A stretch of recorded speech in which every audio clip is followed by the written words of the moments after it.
Hello and welcome to today's interview. We actually have a pretty exciting person. We've got Natalie here from Astoria Legal. Natalie is a solicitor who has been around for a very long time. But one of the exciting things about speaking to Natalie as a solicitor is that you actually have to have a solicitor. So we are going to have Natalie join us and hopefully we can get her in. Hold on a second. Has she joined in? Let's see. Natalie, are you there? I can see that you're there. I can wave our request to go. Is it going to work? It's always exciting, but you never know with Instagram if it is actually going to work as quickly as you hope. Here we are. Hello, Natalie, how are you? How are you? Good, thank you. How's your day been? Good. Busy as usual, but it's been good. I've been looking forward to speaking to you. It should be a lot of fun, I think. There's certainly a lot to cover, and I think one of the exciting things is that I had let people know that there are really two professionals that you need when it comes to buying property. Obviously your mortgage broker and then also a solicitor. So I think we're going to have a lot of fun actually just talking about the legal side of purchasing property and what people actually really need to actually know about. So perhaps I might ask you to tell everybody a little bit about yourself so that people know, obviously you're a solicitor, but what it is that you actually do as part of this, purchasing a property. Okay, so a little bit of background about myself. I am qualified here. Qualified in America as well. I'm an accountant too. I have my firm in Astoria Legal in Bay Street in Brighton, and Edwena and we know each other for a really long time now, and we work together with quite a lot of clients. So we know each other quite well from both the professional side and personal side too.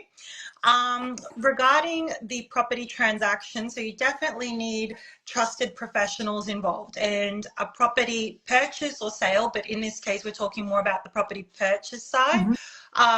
It's the biggest investment of your life. This is the biggest transaction that you're going to make in your life, and you need people that are going to be able to do the job and do the job properly. The mortgage broker, you're the one that helps regarding the financial situation, and we take over when it comes to the purchase side. So a lot of the time it will be people will come and ask for the contract to be reviewed, to see whether that's the actual property that they want to purchase, and that all the disclosures are made properly within the contract and whatnot, that the agreement reflects what is being discussed. For example, regarding the dimensions of the property and all of that. And then after is the conveyancing transaction per se. So that would be so from the signing of the contract over to settlement. And you can have, for example, a conveyancer or a solicitor handling it. However, there is a difference between having a conveyancer and having a solicitor handling it. So this is a common question that I get. What's the difference between a conveyancer and then what's the difference between a solicitor? Because it's the job of the conveyancing to transfer a property from one person to the other. But in terms of the professional space, I get that question quite a lot. What's the difference between getting a conveyancer to do the conveyancing or getting a solicitor to do the conveyancing? So can you explain that a little bit to us? Sure. Look, there is a difference. So a conveyancer has the ability to transfer the property, whereas a solicitor, so they do a course to be able to be a conveyancer. A solicitor has a degree in law and is qualified and is licensed with the regulatory bodies that we need to have, as well as covered by professional indemnity insurance. And as a lawyer, we're able to provide advice on a much broader range of aspects regarding the transaction. So you have the conveyancing transaction, which is not quite a simple process like people just might say, oh, it's just transfer the land, sign the deal, and kabam, you're gone. A lot of the times issues can arise, and issues that are unforeseen, for example, can arise, and a conveyancer is not able to handle that, and they will have to get a lawyer involved. And you want to have someone that's going to be able to handle your transaction from the beginning to the end. Lots of issues can happen. For example, issues with Section 27 and releases of deposits. We've seen a lot of that as solicitors when we deal with certain parties that, for example, deposits have been released to the wrong parties, or deposits have been released in not the manner that it should be by law. And when we look at it, that sounds like an expensive mistake. Because it if is. you lose that deposit or it goes to the wrong person, how would you even get that money back? It's very difficult and very costly. And so little mistakes can be very costly to repair, especially when we're dealing with deposit money or sales money for a purchase of a property. And actually, in front of the we actually have statistics that the biggest negligence case, the biggest category of negligence cases for legal professionals is conveyancing out of any other category around. So lawyers are covered. We have our licenses where we are covered by professional indemnity insurance, and we are able to do not just the transfer, but other issues that could arise regarding the process, which a conveyancer cannot. So a conveyancer can provide advice on the contract to a degree. They can do that. However, they cannot go give legal advice on other issues that could be in relation to the sale. For example, there's some people purchasing with superannuation funds. That is very complicated, and there's a lot of error that can happen in that. Or other people have Can I then ask, what would happen if there's an issue with a property that is purchased, and is it then a case of if you had a conveyancer that isn't a solicitor, if there's an issue, does that then mean that the person will then have to actually have that whole transfer then has to move across to a solicitor to then be able to get that issue fixed? That's a good question, and I have to give you the legal answer, which is it depends. It depends on the circumstance, and it depends what actually has happened, what the error is, has it been negligence involved, who's the other side, what's actually gone on. Sometimes they may be able to continue with the transaction. Other times it's just so the lawyer just takes over the legal side, which needs to be handled. But a lot of the time when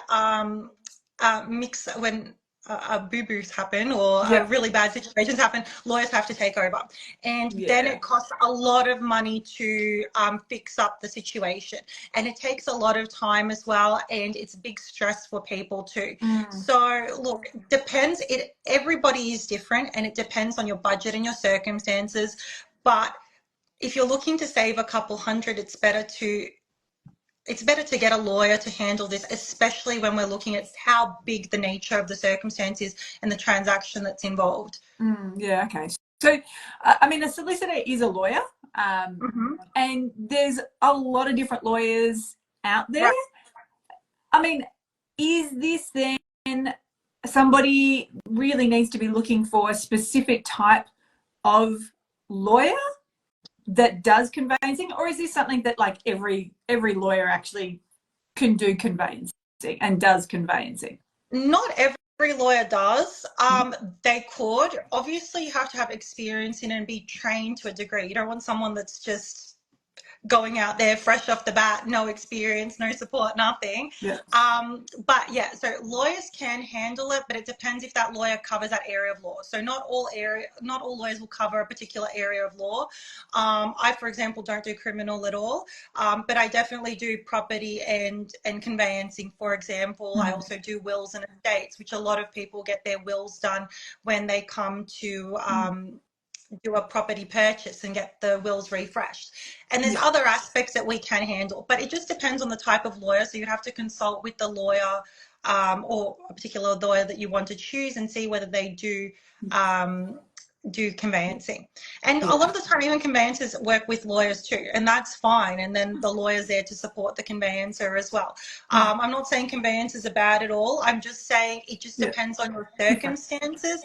And there is a difference, like what is a lawyer and what is a conveyancer. A lot of people are unaware and they use the terms interchangeably when there is a difference, yes. And it just depends on what you're looking for regarding your particular case. And so for somebody that's then, I guess, looking to purchase property, and let's assume, you know, the last time they purchased a property might have been 10 years ago, or maybe they just never have purchased property before. At what stage should they be starting to look at which solicitor to actually go with and starting to have that conversation with a solicitor so that when they do find that right property, they're actually just ready to go. They're ready to jump in. They're ready to put in that offer straight away. I mean, we all know that, or maybe we don't all know, but we know that we should have a solicitor review that contract of sale before we put in an offer. But when do we start actually just chatting to the solicitor, whoever that's going to be, to find out whether, you know, it's the right time to engage them? Or do we have to wait until you've found the property and you've got the Section 32 and you've got the contract of sale and you're looking at that and you're thinking, yeah, I want to put in an offer? Quite honestly, the earlier the better. And usually with conveyancing, it is a fixed price. So the earlier you know your lawyer and make a relationship, the better it is, because there could be other circumstances around the conveyancing transaction that need to be sorted out. Whether it be, for example, a family law matter, an estate matter, your personal affairs, how you want to purchase the property, whether joint tenants, tenants in common. There could be certain arrangements that actually need to be put in place prior to the purchase happening and prior to finding a property. For example, companies and trusts being established. So the sooner the better. A lot of the times, even when you refer people to me, they'll come through and they'll have a number of contracts and they go, can you review the contracts to see what's the property for us? And that's also important so that they know what they're dealing with regarding each particular property, and that they do the building and pest inspections and the necessary due diligence that they're required to do before entering into the contract and signing away. Because once you've signed, you're locked in pretty much, unless there are circumstances out of that. But it's much, much, much more difficult to do things once you've signed. It's better to get everything done and do your due diligence first.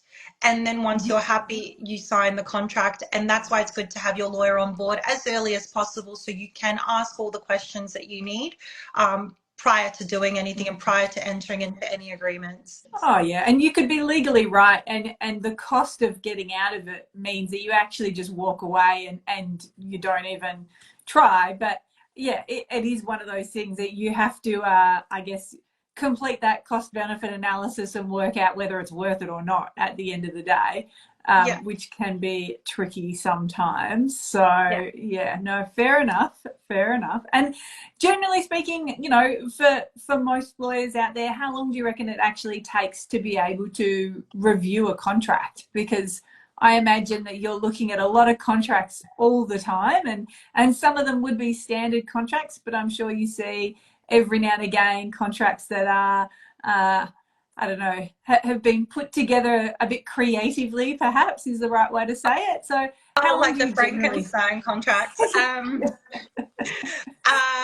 Look, honestly, there's different types of contracts made by different kinds of people, and you will see quite basic contracts come ahead. By basic, I mean just put in the basic essentials and that's all fine. That's that seems to be a standard kind of contract, but you'll get contracts that lack information in the section 32. They just don't have the water statement or whatnot, making it defective. And I think something, you asked how long it takes, it really depends on the contract, because some contracts have special conditions and they're like 20 pages in themselves. What And those kind of special conditions? What would you see? Look, it's default provisions, for example. So why it's very important that clients provide the contract first is because you want to see what kind of special conditions are involved. Some of them quite standard, you go, fair enough, I see this all the time, it's okay. But when you go through quite long special conditions, you have to be careful that there's nothing hairy in there that could really pick up on the client, that could really affect them. And one of them is the default provision. Some of them have, for example, a change of settlement, you have penalties of 10, 15%, which I've seen. And when you're purchasing properties that are a couple million, just a 2-week delay is about 20,000 in penalties. And that can really, you don't think it will affect you, but it might not even be your fault as the client.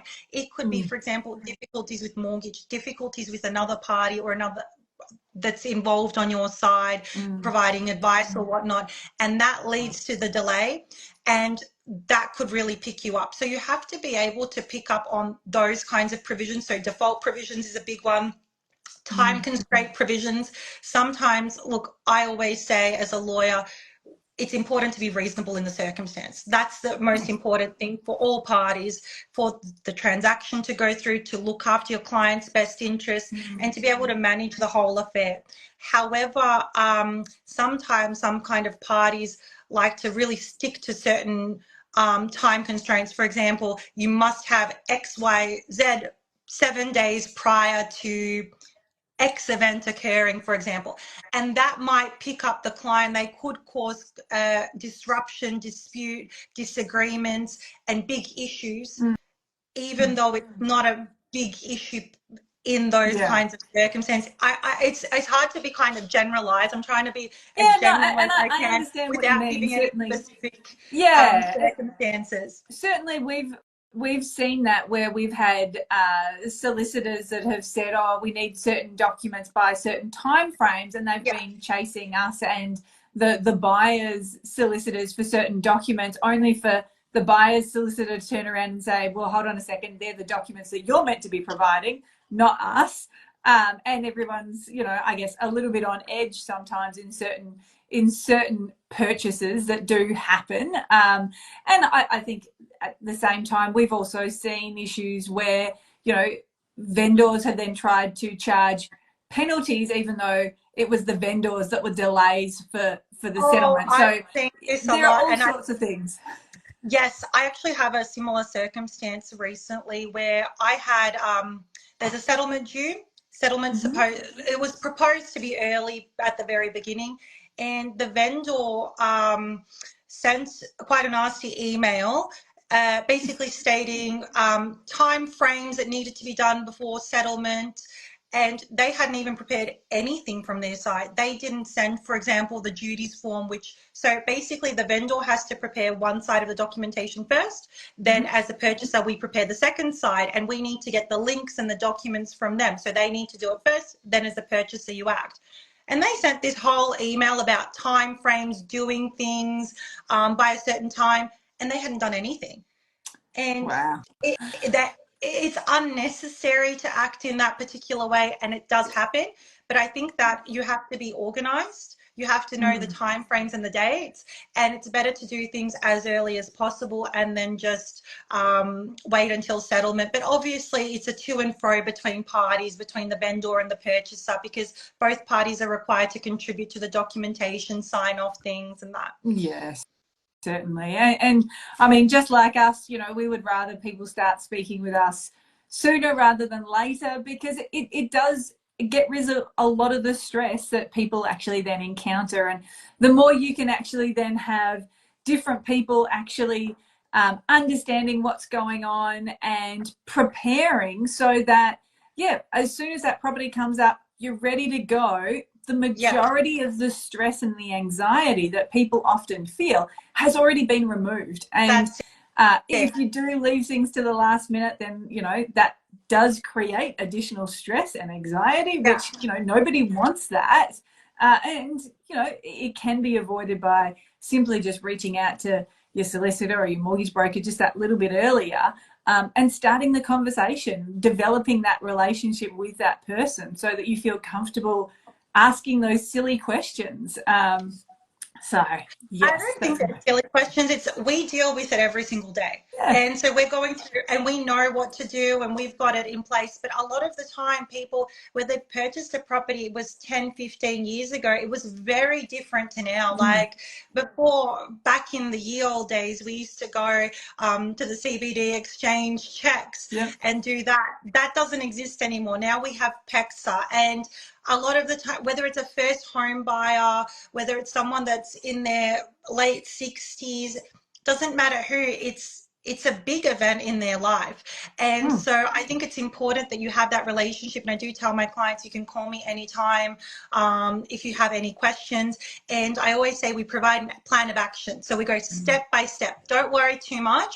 It's all going to be organized. Just go step by step. And I give them an initial letter of advice and we go through all the stages together. But it is, you should be able to contact your legal professional and ask the questions that you need to, especially at the beginning, and not to feel stressed about calling or asking any kind of question like that, because it's all important for your peace of mind that everything goes through how it should be.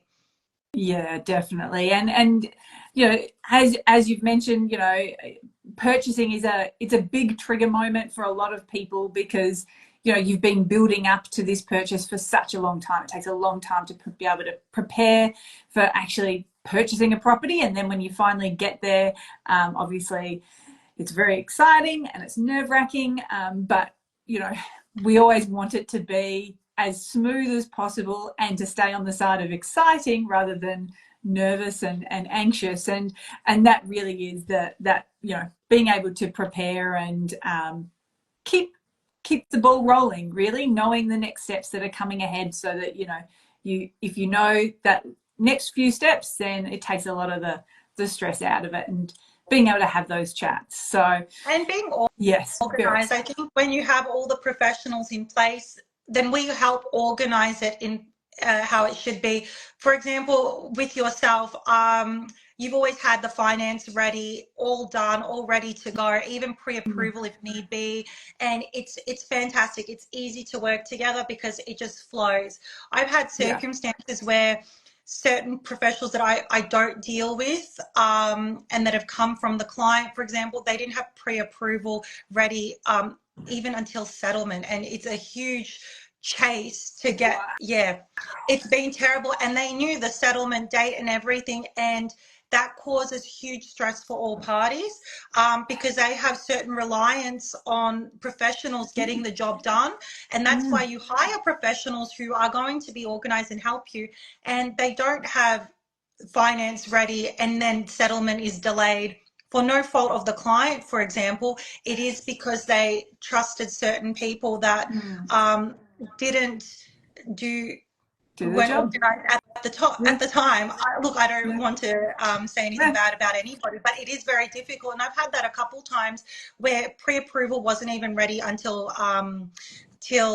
till close to settlement or to settlement. And when you would be chasing finance and saying what's going on, they go, yeah, it's all fine, and they don't provide the documentation. They tell clients that finance is done and it's not done, and then that can cause delays, and that can incur penalties for clients and additional costs, which is unnecessary. So it's important to put your trust in the right people to get the job done, because it is, look, you don't want settlement to be delayed, and we'll do everything that we can to help you get over the line, and that, but you have to be able to have the right people around you. Yeah, definitely. So for somebody that's looking for a solicitor, obviously they can reach out to yourself for some assistance with that. But how would somebody actually determine whether the solicitors that they're looking at are going to be reputable, they're going to be organised, they're going to have all of their ducks in a row, and know that it's actually going to be a smooth transaction for them? Look, That can be a difficult question, and I get a lot of people go to me, I didn't know where to turn, like who do you even trust? And they've dealt with other people Yeah. before previously who they weren't happy with or were very mediocre or whatnot. I think contacting, if you have a mortgage broker in place, ask your mortgage broker for referrals, because a Yeah. lot of the time we're in the industry that we deal with people all the time. So I'm happy to refer to certain brokers, to certain accountants, to certain people when clients need it. And likewise with brokers, you will know lawyers who are able to help. Looking at Google reviews and past clients, what they've said is really important as well. Real estate agents, asking them, do they have someone that they work with as well too?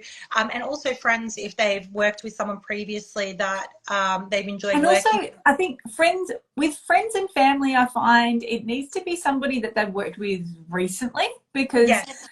the space changes so quickly, whether it's the lending space and the finance space or whether it's the legal side, it does change. And, you know, if you had a great lawyer 15 years ago, well, for starters, they might not be in business anymore, but Yes. also the way the whole industry and the whole process works now is also very different. So Right. I sort of say you want somebody that, yeah, you're going to be able to actually, I guess, mesh with, you know, that you feel comfortable talking to, and perhaps somebody that is, for the most part, you know, doing a lot of things online, because everything is really, it's online these days. That's So it. And as you say, it's not always the firm, it's the person that you deal with. yeah. Because you can have a bigger firm and get lost in the firm, Mm-hmm. or you get a particular person that you don't work with the best. I think that you need to do your own research. So get the referrals, have a chat with the particular person that you've referred, and see whether you're able to work with them, and whether you in that kind of circumstance, because look, all different people are different, and as you said, firms close, firms change, there's different things that happen. So yeah, I think it's important, yeah, look on Google, look on the Yeah. reviews. That's good too. So where can people find you specifically, Natalie? Well, you can find me around Brighton. So we're based in Bay Street in Brighton. You can find me online as well. On Instagram, we use Instagram the most, but yeah, online. So Perfect. Asteria Legal onto Google. I Wonderful. mean, Well, whoever you put onto Google, you'll be able to find them, I guess. excellent. Yes. Well, thank you very much for joining me today. It's always a pleasure chatting to you and helping people understand the legal side of purchasing a property, and enjoy the rest of your afternoon, and we'll see everybody a little bit later. Thank you. Thank you. Bye. Bye. Bye, everyone.